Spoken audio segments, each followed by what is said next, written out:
all the bosses that you've ever worked for in your life so far, how many would you call truly great leaders? If you want to drive growth in today's technology-driven, Uber-connected world, you're going to have to reckon with 6 new realities that might shock you, but are absolutely true. Inspiring Big Leaders presents Unleash Your Leadership Energy with our special guests, Yang Berbahagia Datuk Dr. Sabaria Putit, Deputy State Secretary for Performance and Service Delivery Transformation, Dr. RAJEEV PESHAWARIA, Executive Coach and President, Leadership Energy Consulting, Tuan Ismail Said, Chief Executive Officer, Leadership Institute of Sarawak Civil Service. And please welcome your host, Mona Abdul Manap. Hi everyone, welcome to Inspiring Big Leaders. This is an executive talk show. And I'm just speaking from what Rajiv said in one of his videos. Leadership is no longer about creating values or pleasing your stakeholders. It's not just about that. But right now, it is about creating a future for your people, for the community that we serve, and also for the greater world out there. But in order for you to do that, you, the leaders in the audience, us here, we all have to up our game. And we have to help the people around us, the upcoming leaders around us, to up theirs. Whether you are in the corporate or in the public sector, we are all important for Sarawak's development. And that's why this talk show, Inspiring Big Leaders, was initiated by the Leadership Institute of Sarawak in line with the state's PCDS, or Post-COVID Development Strategy 2030. This is to transform our human capital, and that's you. This will be the first of a series of talk shows, so watch this space as we announce new topics or upcoming topics in the future. Now, today's topic is Unleash Your Leadership Energy. Now, Tuan Ismail, we have learned about this Inspiring Big Leaders talk show. This is an initiative or part of the initiative of the Leaders Build Leaders. This is under the Sarawak Civil Service, I believe. And this is to develop leaders that create impact for Sarawak so that we go into Transformation 2030. Now tell us a bit more about that initiative and what does it mean when you say big leaders?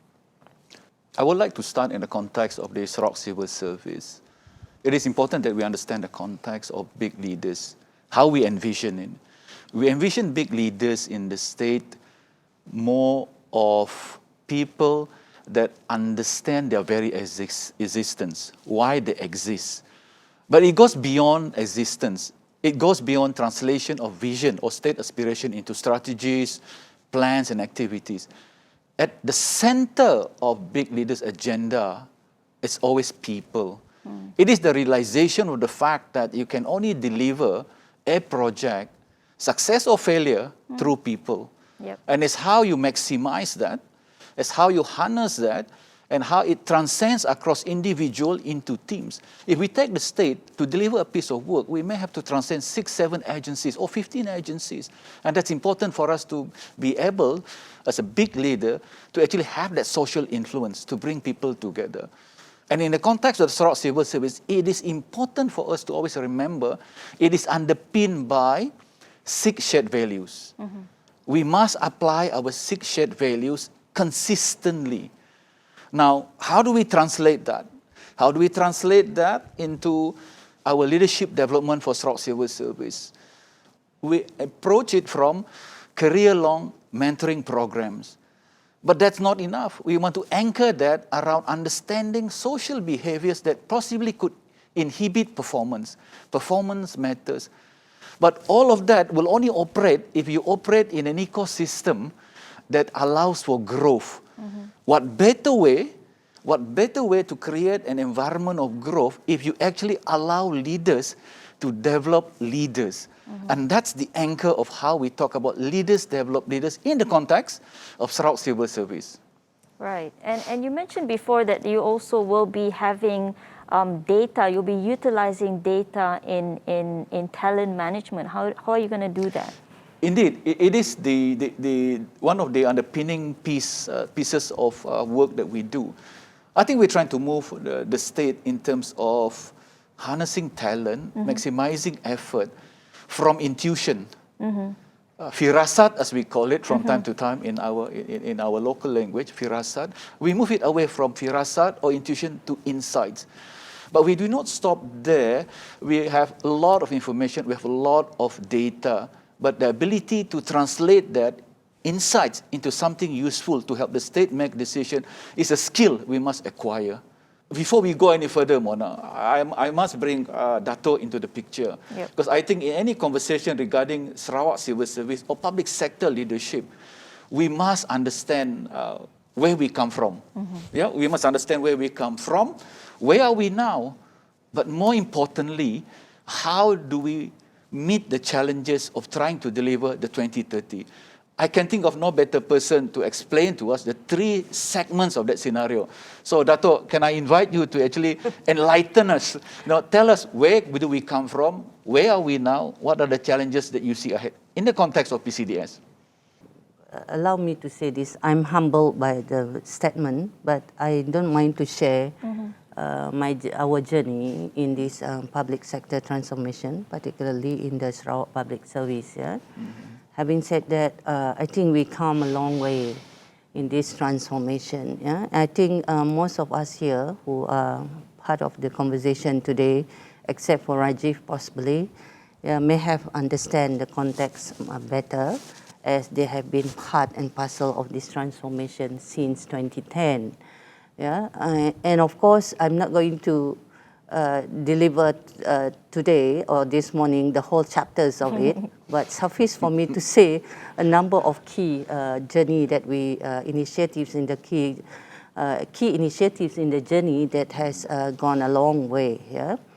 The fact that we even started with what you call that, the 6 shared values, yeah, would like to emphasize again the DNA of the organization that we are trying to build with the 6 shared values of integrity, professionalism, kind and caring, or what you call today is simply empathy, yeah, service with the heart. Yeah, it's all about being kind and caring. And of course, there are shared values, another few more, as a result-oriented sense of urgency and ownership. Yeah?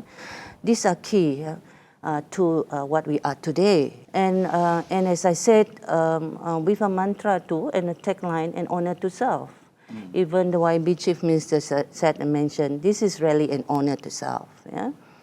And of course, this has somehow rather been institutionalized through many initiatives throughout the state, whether it comes in the form of courses, in onboarding programs, and the like. Yeah? And to be fair, where we come from, again, there are areas that we have actually has created the necessary impact.